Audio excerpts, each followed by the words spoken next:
තාම ලොකුවට විස්තර කරන්න අද මම පොඩියට කියන්නම් මොකද අද පාඩම ටිකක් ලොකු වැඩි ඒ නිසා විනාඩි 5ක් වගේ අරගෙන ටක් ගාලා කියලා දෙන්නම් මොකක්ද සිද්ධිය කියලා. මෙයා ස්විං ට්‍රේඩර් කෙනෙක්, මෙයා ඇලිස් ස්කැල්ප් කෙනෙක්.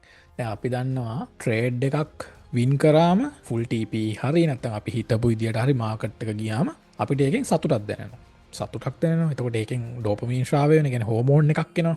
ට්‍රේඩ් එකක් වින් කරාම වගේම තමයි ට්‍රේඩ් එකක් ලොස් වුණා. එතකොට අර ඩෝපමින් වගේ නෙමෙයි ඊට වඩා හෝමෝන් ගොඩක් ශ්‍රාවය වෙනවා. මොකද ට්‍රේඩ් එකක් ලොස් වුණාම අපිට බය මුලින්ම බය හිතෙනවා. කන්ෆිඩන්ස් එක නැති වෙනවා. තමන් ගැන තමන්ට සැකයක් හිතෙන්න ගන්නවා. තමන්ගේ ඇනලයිස් ගැන සැකයක් හිතෙන්න ගන්නවා. එක ට්‍රේඩ් එකක් නිසා හොඳේ ටියට හිතෙන්න ගන්නවා. නූලට හිතෙන්න ගන්නවා. හරි. ඒ වගේ අර ට්‍රේඩ් එකක් වින් කරාට වඩා ලොස් වුණාම රිලීස් වෙන හෝමෝන් ප්‍රමාණය වැඩි. ඒක ට්‍රේඩින් කරන්න ගන්න මුල් කාලේ වෙන සිද්ධියක්. දැන් මුල් කාලේ කිව්වා මම එදත් කිව්වා මුල් කාලේ කියන්නේ මේ අලුතෙන් බයිනන්ස් account එකක් හදලා පටන් ගන්න කාලේ නෙමෙයි. සක්සස් වෙන්න කලින් තියෙන කාලේ. එතකොට අවුරුදු 2-3 මේ ට්‍රේඩින් වලින් ඉඳියත් ඒකත් මුල් කාලේ තමයි සක්සස් නැත්තම්. එතකොට ඒ කාලේ හැමෝටම සිද්ධ වෙන දෙයක් ඒක. එතකොට කොහොමද ඒක මැනේජ් කරගන්නේ කියලා තමයි මම එදා කියලා දුන්නේ.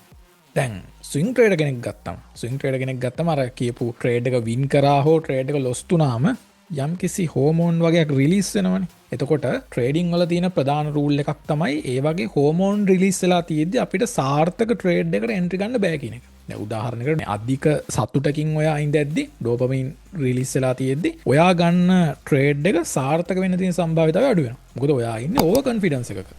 අධික ලෙස සතුටපත් වෙලා ඉන්නේ. එතකොට ඔයා ගන්න ට්‍රේඩ් එක ඔයා කරන ඇනලයිස් එක වරදින්න තියෙන chance එකක් තියෙනවා. එතකොට ඒකම අනිත් පැත්තට එහෙමම තියෙනවා. ට්‍රේඩ් එක වින් කරාම වගේම ලොස් තුනාම. එතකොට ස්විං ට්‍රේඩර් කෙනෙක්ගේ ඕක සාමාන්‍යයෙන් වෙන්නේ දවස් 2-3කට එක වතාවක් නැත්නම් සතියට එක වතාවක්, සති දෙකකට එක වතාවක් වගේ තමයි ඔය වැඩේ වෙන්නේ. එතකොට එයා එක ට්‍රේඩ් එකක් අරන් ඊළඟ ට්‍රේඩ් එක ගනිද්දි යම්කිසි ටයිම් ගැප් එකක් තියෙනවා. ට්‍රේඩ් එකක් ඉවර වෙච්ච ගමන් ටක් ගාලා අනිත් ට්‍රේඩ් එක ලෝඩ් වෙන්නේ නැහැ නේ. එහෙම වෙන්නේ නැහැ නේ. මොකද මාකට් එක යන්න ටයිම් එකක් යනවා. එතකොට අන්න ඒ ටයිම් එක හොඳට මැටියාට අර රිලීස් වෙච්ච ඩෝපමින් වලින් බෑක් ටු නෝමල් වෙන. ඒ කියන්නේ රිකවර් වෙන්න හොඳටම ටයිම් එක ඇති. එතකොට එයා නෝමල් වෙලා කාම් වෙලා අර ඉගෙන ගත්ත දේවල් හොඳට මතක් කරගෙන හරි විදියට හරි මයින්ඩ් සෙට් එකකින් එයා chart එක ඇනලයිස් කරලා ඊළඟ ට්‍රේඩ් එක ප්ලෑන් කරනවා. හැබැයි ස්කැල්ප් කෙනෙක් ගත්තාම අර වගේ දවස් දෙකකට පාරක් නැත්තම් සතියකට පාරක් නෙවෙයි ට්‍රේඩ් ගන්න. එයා දවසට 1 2 3 ගන්නවා. එතකොට අර හෝමෝන් එන එක දවසට 2-3 පාරක් වෙනවා.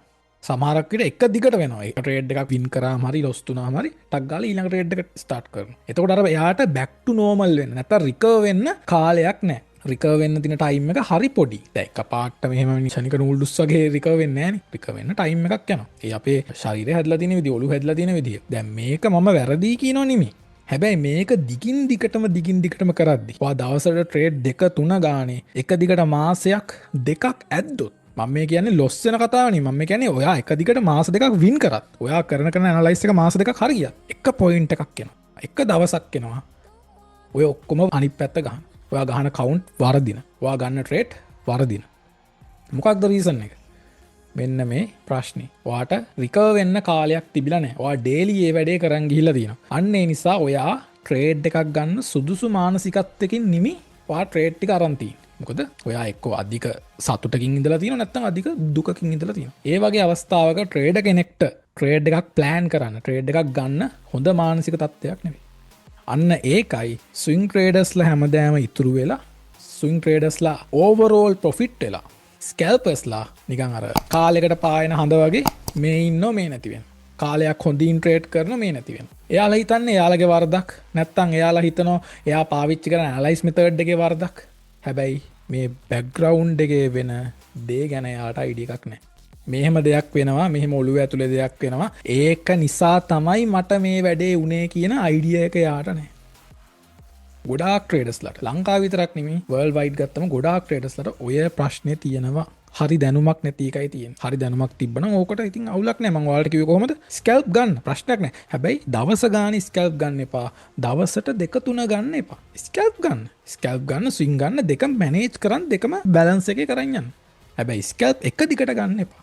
ඇයි ඒ කියලා දැන් ඔයාට තේරෙන්න ඕනේ. මොකද එහෙම ගත්තොත් කාලයක් යද්දි මේ ඉගෙන ගත්ත දේවල් A to Z අමතක වෙන්න ගන්න. ඒක ඔයාගේ ඔළුව විසින් කරන දෙයක්. ඔයා දන්නේම නැතුව ඔයාගේ ඔළුව විසින් ඔයාට පොඩ දේවල් අමතක කරනවා.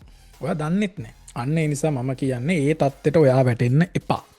හරිද? මේ ලංකාවේ ට්‍රේඩර්ස්ලා ගොඩක් ලොස් වෙන උන් ඔය දේ දන්නේ නැති නිසා. එයාලා හිතන්නේ ඇනලයිස් මෙතඩ් එක අවුලක් කියලා. එයා ටක් ගාලා මොකද කරන්නේ?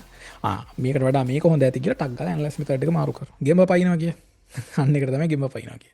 ඔය ගෙම්බ පයින් හේතුව මොකද්ද? මෙන්න මේ බෑග්ග්‍රවුන්ඩ් එකේ වෙන ප්‍රොසෙස් එක දන්නේ නැති එක. මේක දැනන් හිටියනම් ගෙම්බ පයින් කිසිම උවමනාවක් නැහැ. අවුල තියෙන්නේ මේකනේ අර සිග්නල් ගෲප් හැදලා තින්නෙත් එම සිග්නල් ගෲප් කියන්නේ මම්බෝ අර දවසට සිග්නල් 5-6 දෙනේ. සිග්නල් 5ක් 6ක්. එතකොට නිකන් ට්‍රේඩ් 5ක් 6ක් දැම්මා වගේ තමයි. එතකොට ඔළුව හැදෙන්න කොතනද දා? සාර්ථක වෙන්න ඕන නම් දවසට ට්‍රේඩ් 5ක් 6ක් දාන්න ඕන. එහෙම හිතන. එහෙම ඔළුව එතනට හැදෙනවා. ප්‍රශ්නේ මොකක්ද? හරි දැනුමක් නැතිකම. අන්න ඒකයි ඔය මේ ගොඩක් අය උගන්නන ට්‍රේඩින් සයිකොලොජි කිව්වම අර පුංචි දේවල්නේ. ට්‍රේඩින් කරන මිනිස්සෙක් විදිහට සයිකොලොජි කියන දේ ඉන් ඩීප් ඉගෙන ගන්නම ඕනේ. ඉගෙන ගත්තොත් තමයි ඒක සාර්ථක වෙන්න පුළුවන් වෙන්නේ. මොකද ට්‍රේඩින් සයිකොලොජි කියන දේ අපිට දවසින් දෙකකින් ඉගෙනගෙන ඉවර කරන්න පුළුවන් දෙයක්වත් නෙමෙයි. එකපාරක් ඉගෙනගෙන ජීවිත කාලෙටම පාවිච්චි කරන්න පුළුවන් දෙයක්වත් නෙමෙයි. ඔයා ට්‍රේඩ් කරන සැරින් සැරේ නැත්තම් මාසෙන් මාසෙවක්වත් අඩුම හොඳේ අඩුම මාසෙන් මාසෙවක්වත් මතක් කරගන්න ඕනේ.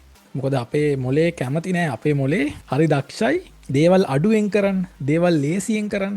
අන්න ඒ නිසා එයා පොඩි ෂෝට් කට් හදාගන්න බලන හැමතිස්සෙම. ඒ දේ වෙන්න දෙන්න එපා. අර ඉගෙන ගත්ත දේවල් හැමතිස්සෙම මතක් කරගන්න try කරන්න. එතකොට ඉතින් ලොස් වෙන්න තු ලස්සනට ගේම ගහත හැකියි. ඔය සිග්නල් ගෲප් එක දැකලා තියෙන. එක දවසට 5 සිග්නල් දෙන සිග්නල් ගෲප් සුපිරි සිග්නල් ගෲප් තියෙනවා. හැබැයි මාසයයි 2යි දුවන්නේ. මාස දෙකෙන් පස්සේ මොකද වෙන්නේ? ඩවුන්.